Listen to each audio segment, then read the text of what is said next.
네, 오늘 말씀 함께 읽도록 하겠습니다. 오늘 말씀 누가복음 11장 9절에서 13절입니다. 제가 읽겠습니다. 내가 또 너희에게 이르노니 구하라 그러면 너희에게 주실 것이요 찾으라 그러면 찾아낼 것이요 문을 두드리라 그러면 너희에게 열릴 것이니 구하는 이마다 받을 것이요 찾는 이는 찾아낼 것이요 두드리는 이에게는 열릴 것이니라.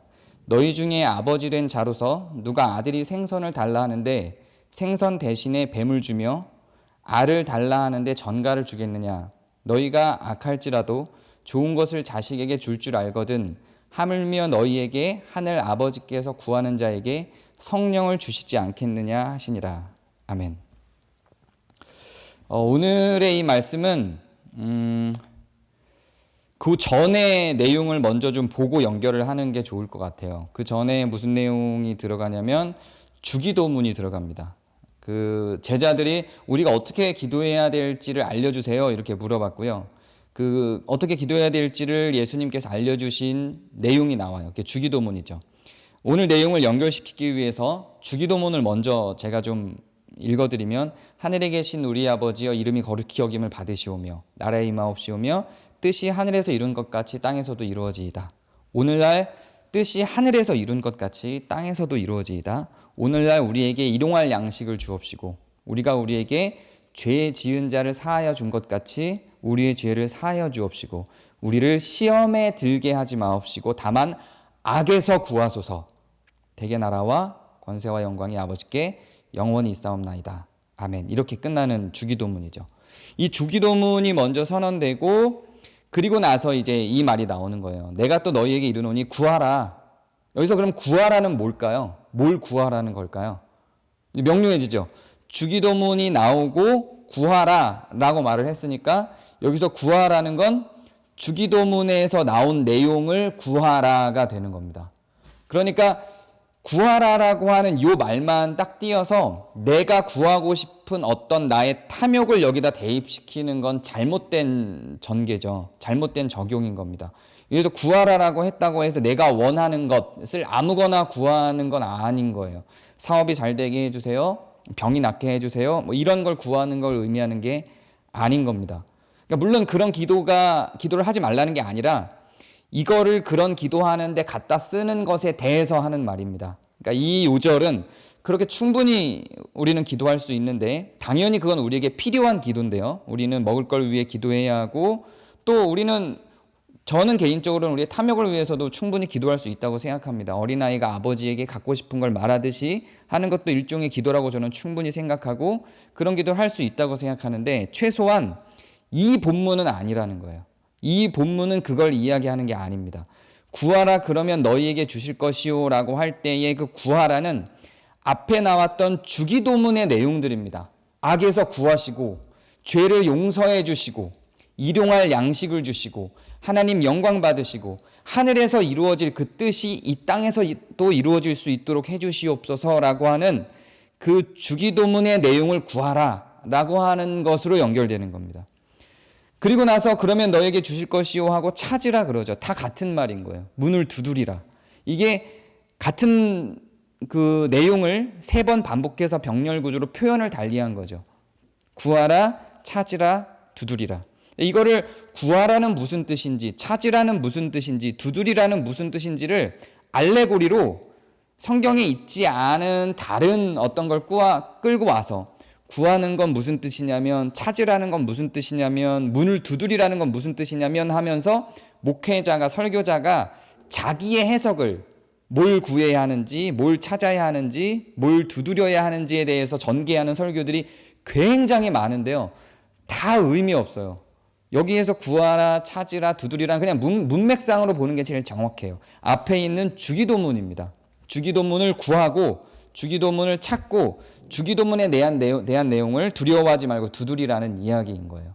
그렇게 정리하시는 게 제일 깔끔한 내용입니다. 그러면서 구하는 이마다 그걸 받을 거래요. 찾는 이마다 찾아낼 것이고 두드리는 이에게 열릴 것이라고 합니다. 무엇이요? 그 주기도문에 대한 내용이 그렇다는 거예요. 악에서 구해달라고 하는 그 기도를 찾으면 찾게 될 거라는 거예요. 용서하기를 구하면 용서할 거라는 얘기예요. 용서받기를 구하면 용서받을 거라는 거죠. 그리고 하늘에서 이루어진 뜻이 땅에서도 이루어지기를 구하면 그게 구해질 거라는 것입니다. 그리고 우리가 탐욕이 아니에요, 이거는. 그러나 탐욕에 가까운, 확장하면 탐욕일 수 있을 만한 근거를 갖고 있는 내용은 일용할 양식 그거 하나밖에 없어요. 나머지는 대부분이 다 사랑과 정의에 대한 이야기들입니다. 그런 것들을 찾으라, 구하라, 두드리라라고 이야기를 하고 있는 거죠. 그러면서 그 뒤에는 예로 나오는 겁니다. 11절, 12절은 실제로 그렇다는 게 아니에요. 다 이걸 실제화시켜서 하는 설명들은 전부 알레고리, 그냥 막 갖다 붙인 내용들이에요. 예예요. 예를 들어서 이렇게 시작하는 겁니다. 예를 들어서 너희 중에 아버지 된 자로서 누가 아들이 생선을 달라 하는데 생선 대신 뱀을 주겠느냐라고 하는 예를 든 거죠. 이게 요대로 요 문구가 어떤 영향력을 발휘하는 게 아니라 앞에 있는 내용을 예를 들어서 설명하는 겁니다. 생각을 해봐. 너희 아버지한테 아들이 뭘 구했어. 그래 생선을 달라 그러는데 뱀을 주겠어? 좋은 걸 달라 그러는데 나쁜 걸 주겠어? 안 준다고, 나쁜 건 안 준다고 이렇게 설명하는 거예요. 그러니까 구한 것이 주기도문에 있는 내용을 구하면 그건 줄 것인데 나쁜 거 구하는 거 안 준다는 거죠. 좋은 걸로 준다는 거죠. 이제 정말 중요한 내용이 여기에 나옵니다. 오늘은 제가 이 이야기를 하고 싶은 거예요. 너희가 악할지라도 좋은 것을 자식에게 줄 줄 알거든. 우리를 얘기하는 거예요. 우리가 악할지라도 좋은 것을 자식이 달라 그러면 더 좋은 걸 주려고 하는데 너희 하늘 아버지께서 구하는 자에게 성령을 주시지 아니하겠느냐 이렇게 나옵니다. 그러니까 결국 여기에서 앞에 주기도문 구조를 보면 이래요. 주기도문을 이야기를 했고요. 구하라고 이야기를 하고 구하면 아버지께서 성령을 주시지 않겠느냐 이렇게 이야기를 합니다. 전개가 되게 신기하죠. 이게 이해가 잘 안 될 것 같죠. 갑자기 여기서 성령이 왜 나와? 이런 의심이 들죠. 주기도문을 면밀히 살펴보면 이해가 될 수 있어요. 하나님의 영광을 구했어요. 하늘에 있는 게 땅에 이루어질 걸로 구했어요. 죄를 용서해 달라 그랬어요. 그래서 이런 죄를 용서한 상황, 그리고 마지막에는 하늘의 영광이, 되게 나라와 영광이 우리에게 임하도록 기도를 해요.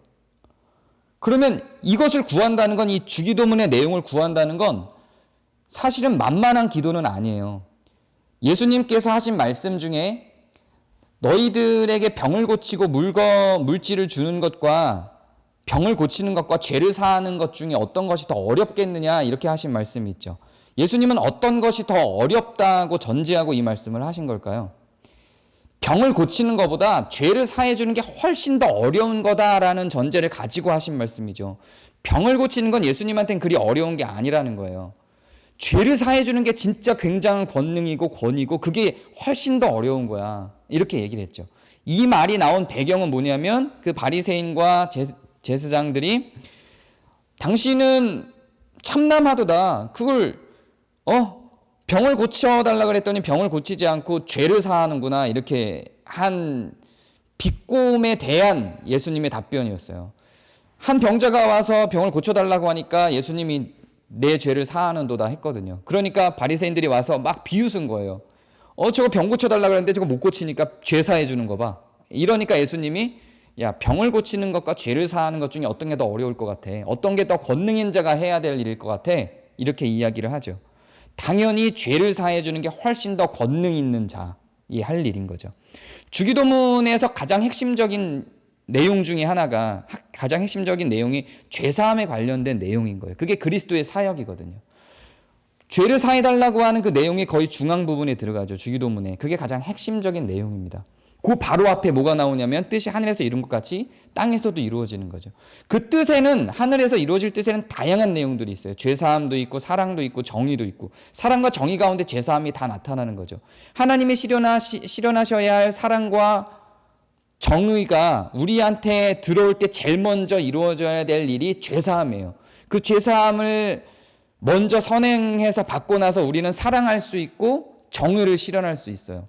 이 원리는 성경의 원리이기도 하지만 관계의 원리이기도 합니다. 한번 잘 생각해 보세요. 우리가 싸웠어요. 아까 김혜희 집사님 고백을 해주셔서 너무 감사하고, 그런 마음을 갖고 있는 것 자체가 우리 안에 성령이 있는 증거라고 저는 생각을 합니다. 우리가 교회를 오고 예배하고 찬양하고 기도하고 하나님 앞으로 와야 되는 아주 중요한 이유기도 하죠. 그게 우리가 죄를 지었다고 생각하는 내용들이 우리 삶으로 들어왔을 때 찬양이 쉽지가 않죠. 기도도 쉽지가 않고 교제가 쉽지가 않죠. 하나님 앞으로 나오는 게 쉽지 않아요.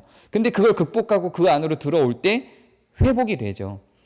그 어그러졌던 불편했던 관계들이 회복되는 그 선제된 첫 번째 첫 걸음이 죄사함이죠. 서로 간에 네가 나한테 잘못한 거, 내가 너한테 잘못한 거, 네가 나한테 먼저 욕한 거, 이번에 중재된 모든 과정이 그렇죠. 네가 나한테 욕한 거, 내가 너한테 화낸 거, 그거 우리 안에서 문제들이 있었지, 피차간에. 그거를 인정하고 서로 그럼 나도 용서해, 나도 널 용서해 하면서 하는 이 죄사함이 이루어지고 나면 그 다음 순서가 사랑이죠. 물론 넓은 범위에서는 그 사랑 가운데 죄사함의 과정이 다 있겠지만요. 하늘에서 이루어질 뜻이 사랑이라고 한다면 그 다음에 첫 번째 걸음으로 걸어야 될 것이 죄사함일 것입니다. 주기도문이 그렇게 설명하고 있진 않지만 저는 그런 과정을 포함하고 있다고 개인적으로는 해석을 해요. 근데 아무리 봐도 그 해석이 저는 맞다고 생각을 합니다. 하늘에서 이루어질 뜻 중에 죄사함이 매우 명료하게 들어간다고 생각을 해요. 그 죄사함을 위해서 그리스도가 죽으신 거니까요. 자, 그러면 구하라, 찾으라, 두드리라 할 때 이 주기도문에서 이야기하고 있는 죄사함이라고 하는 측면을 간과할 수가 없을 거예요. 그러면 이 주기도문을 이루시기 위하여 하나님께서는 이 주기도문을 이루시고 싶으셨죠. 예수님은 우리에게 이 주기도문으로 기도하라고 가르치셨고 우리는 이 주기도문으로 기도를 하고 있어요. 악에서 멀어지게 해달라고, 악에 빠지지 않도록, 시험에 들지 않게 해달라고, 우리가 서로를 용서할 수 있게 해달라고 그렇게 하죠. 그게 너무 어려울 것 같아요. 끊임없이 우리에게는 악이 닥쳐오고요. 끊임없이 우리에게는 용서할 수 없는 관계들이 만들어지죠. 제가 일용할 양식에 대해서 이야기하지 않는 이유는 일용할 양식에 대한 기도는 우리가 굉장히 많이 하니까 오늘 그냥 제거해 두는 거예요.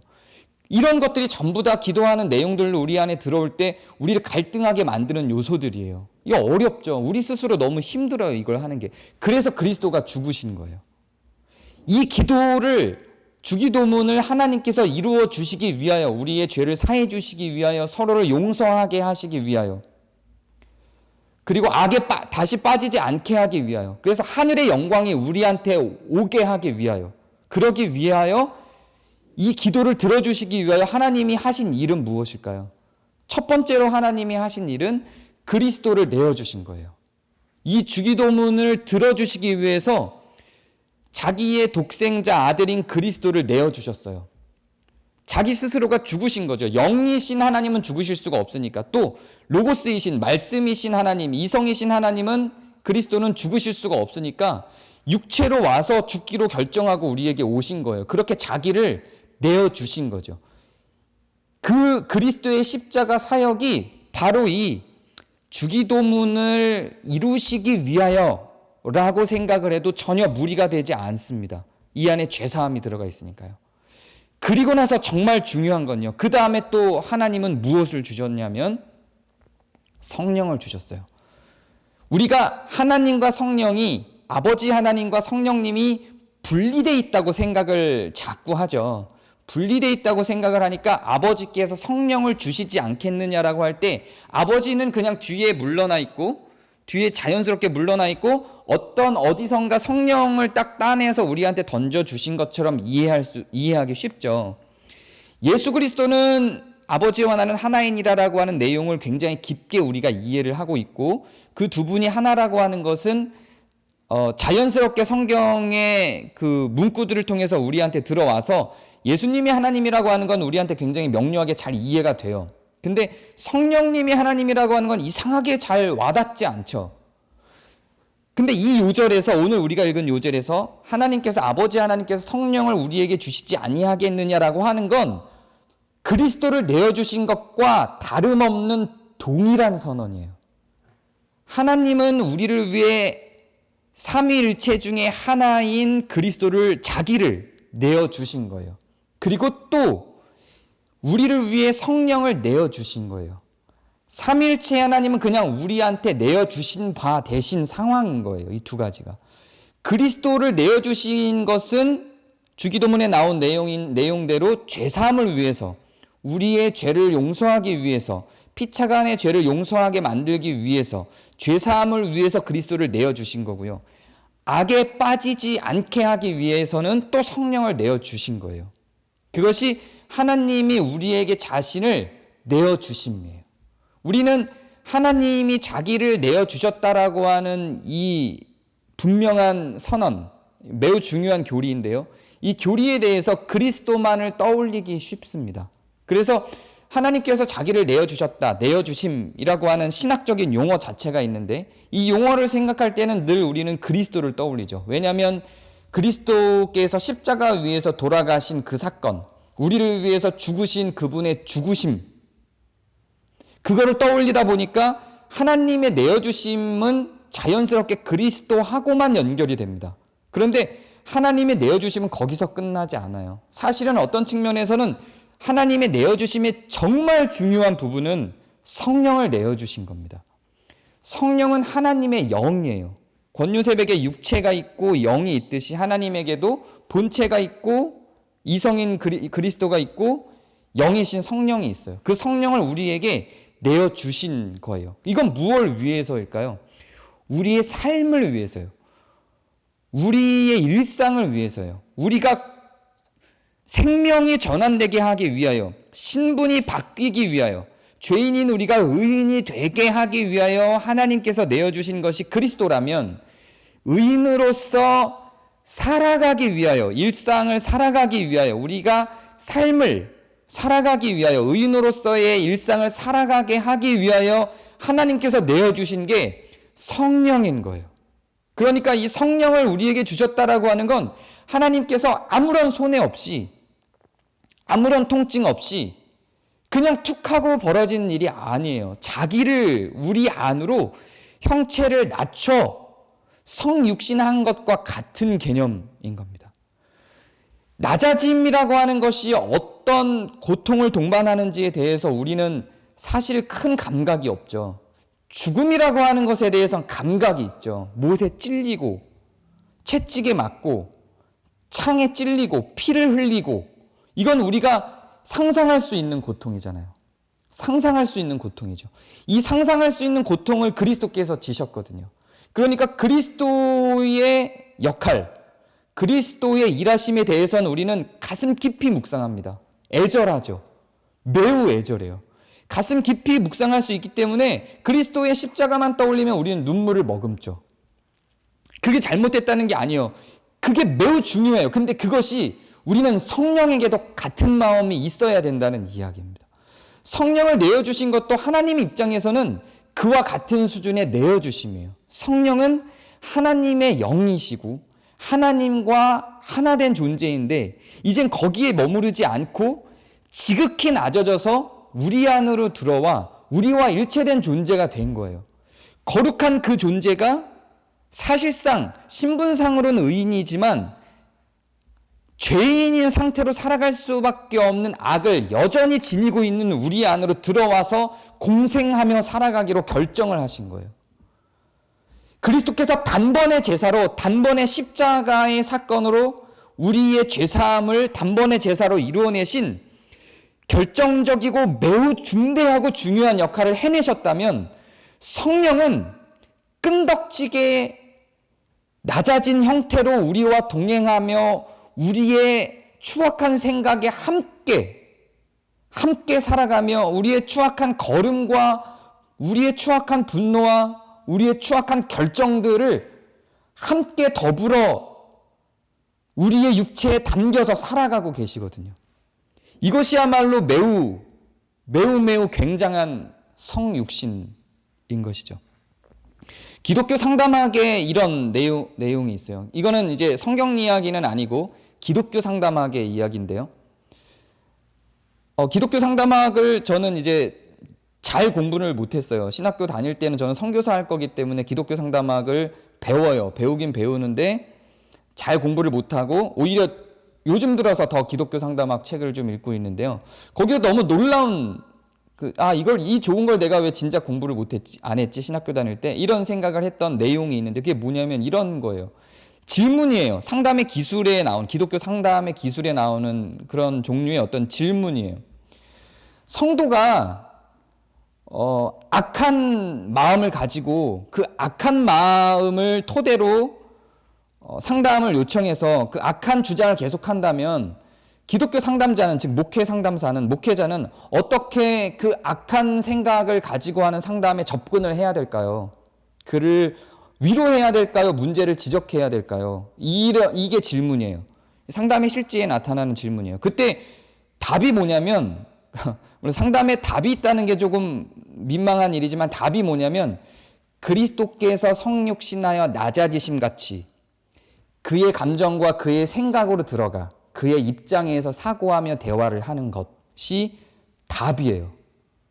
놀랍지 않나요? 저는 울 뻔했어요. 이 답을 보고. 근데 성령이 이 역할을 하신다는 생각이 저는 들어요. 성령께서 이걸 하시는 거예요.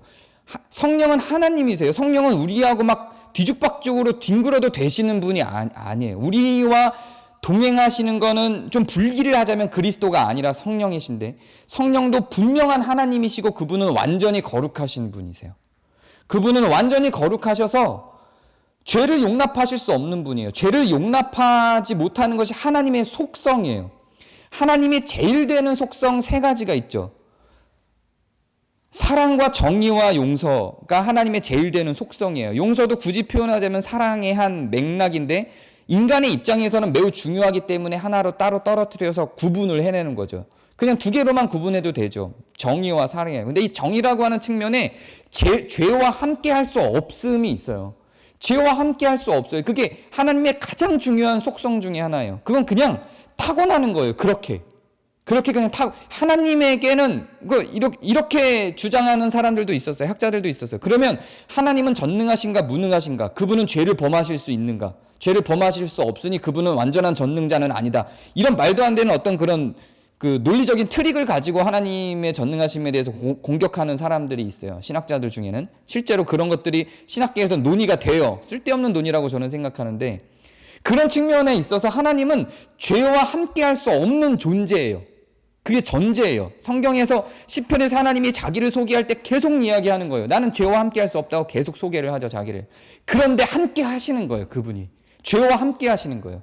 어떤 형식으로? 성령이 우리에게 오신 방식으로, 성령을 우리에게 내어주신 방식으로. 성령도 분명히 삼위 하나님이시고 그분도 너무나도 분명하게, 너무나도 확실하게 거룩하신 존재이고 죄와 함께 살아가는 것이 얼마나 그분에게 견디기 힘든 일인 줄 알죠. 속성이니까요. 우리의 속성은 먹어야 되죠. 배고프면 안 돼요. 그 배고픔을 견디는 게 우리가 육체를 가진 우리로서는 말도 안 되죠. 잠을 자는 게 우리의 속성인 거예요. 그거를 우리가 타고난 어떤 실질적인 속성을 거스르고 살아가는 게 얼마나 어려워요. 잠을 이틀만 참아도 버티기가 힘들죠. 그건 우리의 속성이에요. 그런 것처럼 성령은 죄와 동행할 수 없는 속성을 가진 존재예요. 그럴 수가 없어요.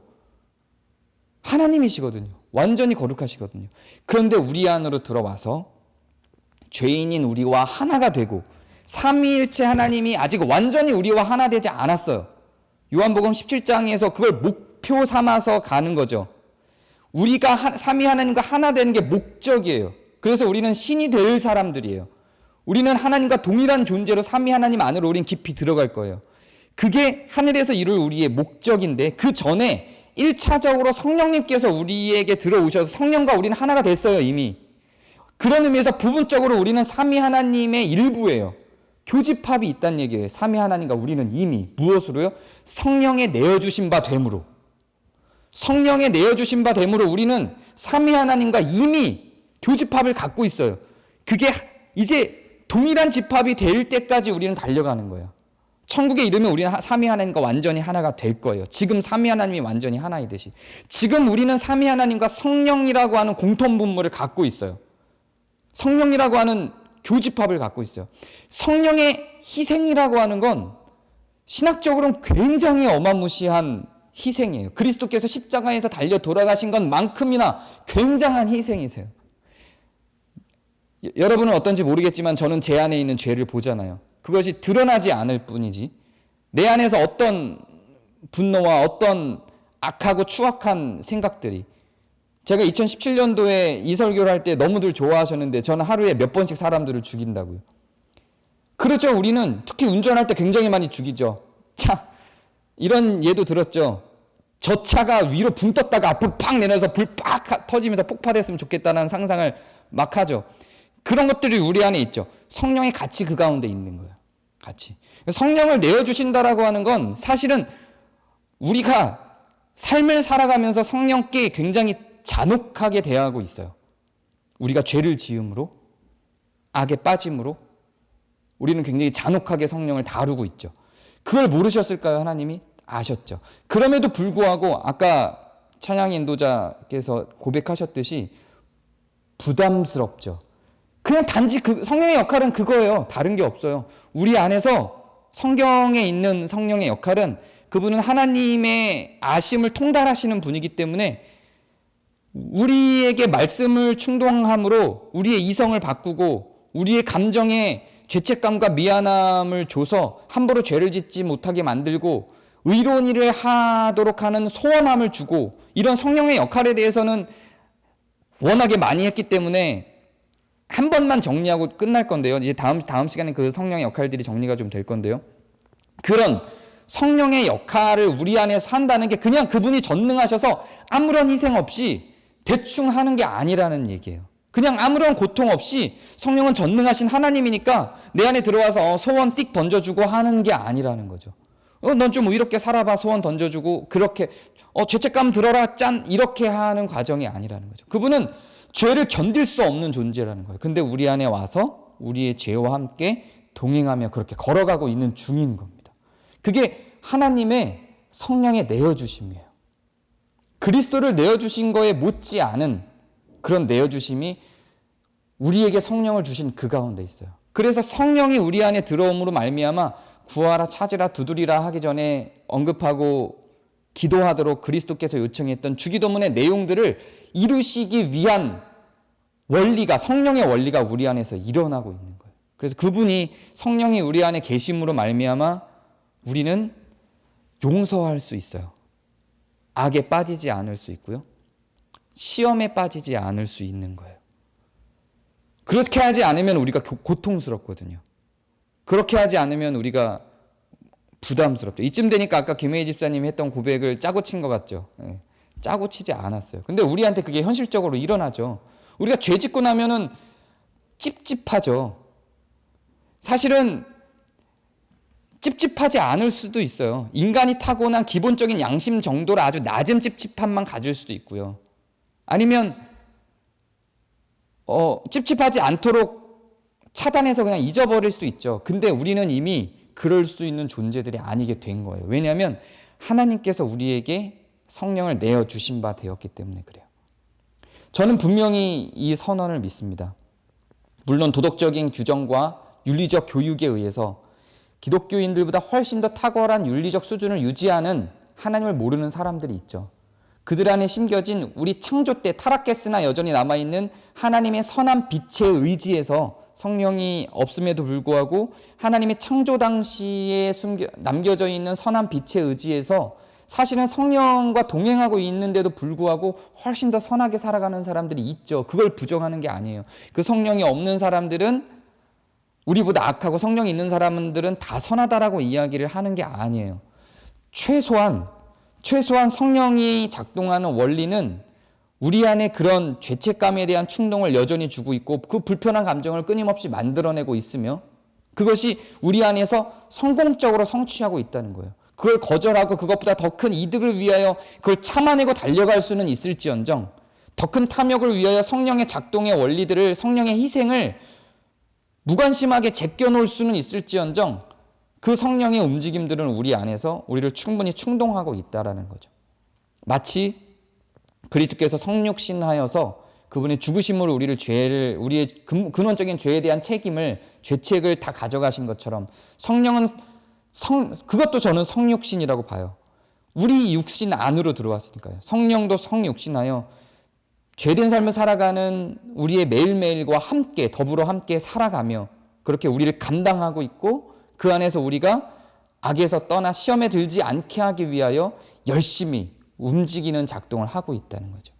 그 내어주신 바 되신 성령님께 의지하고, 그래서 좀 더 민감하게 그 성령에게 반응하고, 그래서 그리스도의 십자가를 묵상하듯이, 그분의 성육신을 묵상하듯이, 그분의 십자가의 희생을 묵상하듯이 우리 안에 있는 성령을 묵상해서 정말로 주기도문에서 이야기하고 있는 것처럼 악에 빠지지 않고 시험에 빠지지 않고 서로를 용서할 수 있는 그런 성령의 능력이 우리의 삶 가운데서 나타나기를 기도합니다. 제가 기도하고 오늘 말씀 마치겠습니다.